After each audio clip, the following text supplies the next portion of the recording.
గుంటూరులో మాజీ సైనికుడు కృపారావుపై పెట్టిన అక్రమ కేసు విషయంలో ఎక్సైజ్ శాఖ అధికారులు సానుకూలంగా స్పందిస్తూ జరిగిన తప్పిదాలను ఒప్పుకుంటూ తప్పుడు కేసు బనాయించిన అధికారులపై చర్యల్లో భాగంగా వారిని తక్షణం గుంటూరు నుండి మాచర్లకు బదిలీ చేయడం ఆహ్వానించదగిన విషయమని మాజీ సైనిక సంఘం రాష్ట్ర అధ్యక్షులు తాండ్ర సాంబశివరావు తెలియజేశారు. ఎక్సైజ్ శాఖ మంత్రి కొల్లు రవీంద్ర ఆదేశాల మేరకు భవిష్యత్తులో మాజీ సైనికుల పట్ల ఇలాంటి సంఘటనలు జరగకుండా పటిష్టమైన ఆదేశాలు కూడా జారీ చేస్తామని స్వయంగా ఎక్సైజ్ శాఖ కమిషనర్ తెలియజేయడం కూడా సంతోషదగిన విషయంగా తాండ్ర సాంబశివరావు తెలియజేశారు. గత 4 రోజులుగా గుంటూరులో మాజీ సైనికుడు కృపారావుపై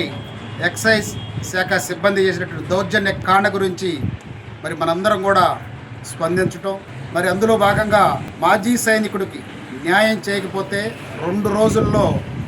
సరైన నిర్ణయాలు తీసుకోకపోతే రాష్ట్ర వ్యాప్త కార్యాచరణకు కూడా మరి మన ఏపీఆర్ఎంఎస్ఎస్ తరపున పిలుపునివ్వటం అందరికీ తెలిసిన విషయమే. మరి మనందరి మాజీ సైనికుల ఒత్తిడి వలన, మాజీ సైనిక సంక్షేమ సంఘాల నాయకుల కృషి వలన మరి ప్రభుత్వం కూడా మరి దీనిపై స్పందించి ఒక ఎక్సైజ్ శాఖ మినిస్టర్ కొల్లు రవీంద్ర గారు కూడా మరి ఎక్సైజ్ కమిషనర్ గారికి మరి పూర్తి కఠినమైన ఆదేశాలు ఇవ్వటం, అందులో భాగంగా ఎక్సైజ్ శాఖ కమిషనర్ గారు కూడా మాజీ సైనికుల పట్ల సానుకూలంగా స్పందించి ఎవరైతే మాజీ సైనికుడి కృపారావుని మరి అక్రమంగా ఆ కేసులో ఇరికించారో, ఫ్రాడ్ ఎఫ్ఐఆర్ ఎవరైతే కట్టారో ఆ ఎస్ఐని, ఆ కానిస్టేబుల్స్ని కూడా గుంటూరు నుంచి మరి ట్రాన్స్ఫర్ చేసి మాచర్ల ప్రాంతానికి పంపించడం, అంతేకాకుండా మన మాజీ సైనిక సంక్షేమ సంఘాల నాయకులను కూడా ఆహ్వానించి మరి తప్పు జరిగిన మాట వాస్తవమే, దానిని డిపార్ట్మెంట్ల పరంగా ఆలోచించండి, మీరు కూడా అది కోర్టులో పెట్టేసేసి మరి మాజీ సైనికుడికి అన్యాయం జరగకుండా న్యాయం జరిగే విధంగా వీలైనంత త్వరగా కూడా ఆ కేసును కొట్టేపించే విధంగా కూడా మేము చర్యలు తీసుకుంటామని వారు చెప్పటం, మరి మాజీ సైనిక నాయకులను కూడా మరి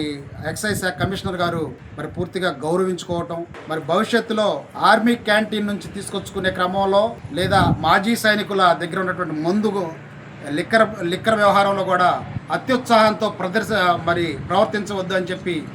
ఎక్సైజ్ శాఖ డిపార్ట్మెంట్కి కూడా ఆదేశాలు ఇస్తాను అని చెప్పి కమిషనర్ గారు తెలియజేయటం మరి చాలా సంతోషం. మరి ఇందులో మరి ప్రభుత్వం కూడా మరి న్యాయం చేస్తాము మాజీ సైనికుడికి అని చెప్పి కొంత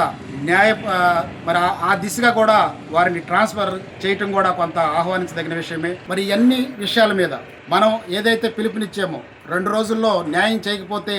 రాష్ట్ర వ్యాప్త కార్యాచరణకు ఆంధ్రప్రదేశ్ రాష్ట్ర మాజీ సైనిక సంక్షేమ సంఘం మరి పూనుకుంటుంది అని చెప్పి మనం పిలుపుని ఇవ్వటం మరి ఇచ్చి ఉన్న సంగతి అందరికీ తెలిసిందే. ఈరోజు జరిగిన విషయాల మీదట కొంత చర్యలకు ఎక్సైజ్ శాఖ కమిషనరేట్ మరి పూనుకోవటం, వారు సానుకూలంగా స్పందించడం, మరి దాన్ని దృష్టిలో పెట్టుకొని ప్రభుత్వం యొక్క చర్యల్ని దృష్టిలో పెట్టుకొని మరి 2 రోజుల్లో న్యాయం జరగకపోతే మనం ఉద్యమిస్తాం, కార్యాచరణ ప్రకటిస్తాం అనేటటువంటి ఆ 2 రోజుల కార్యాచరణని మనం వాయిదా వేస్తున్నట్టు నేను తెలియజేస్తున్నాను. మరి న్యాయం చేయించుకోవడం కోసం మనందరం కూడా కలిసికట్టుగా ఉద్యమిద్దాం అని చెప్పి ఎవరైతే సంఘీభావం తెలిపారో వారందరికీ కూడా